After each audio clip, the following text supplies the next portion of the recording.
Do you think that the Ethereum people will do a good job with their Casper implementation?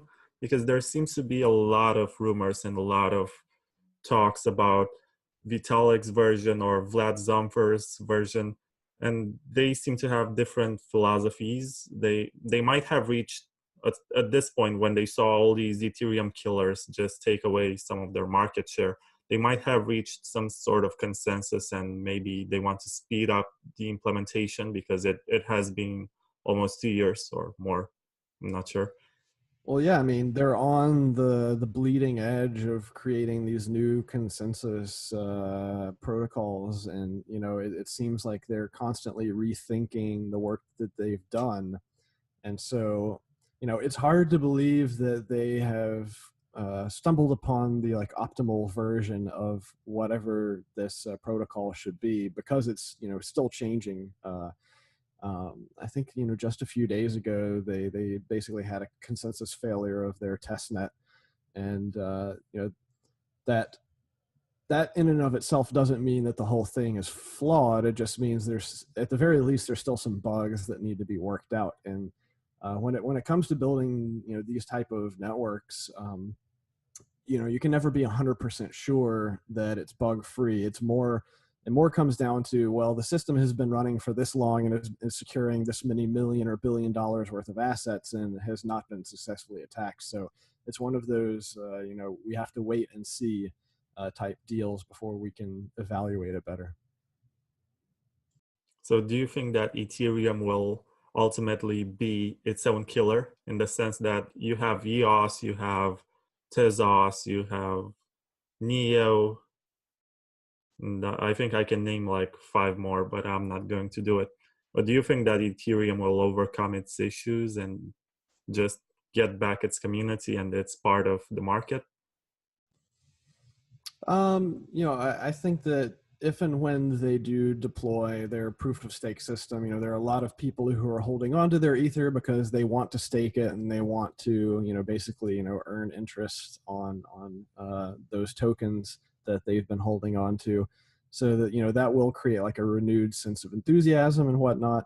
I think the bigger question for me is actually the scalability of like their sharding implementation, and also how that changes the security model, because from what I have read about it, it very drastically changes the security model of from what a fully validating node on the network today, which I would argue there actually aren't that many on Ethereum,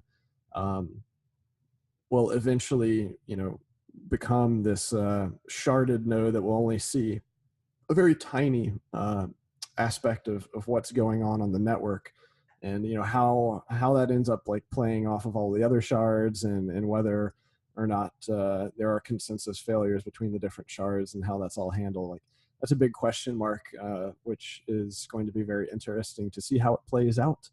But I think if they do succeed in the sharding plan, the last I saw is that I think they were estimating, maybe like 200x throughput, which is pretty significant.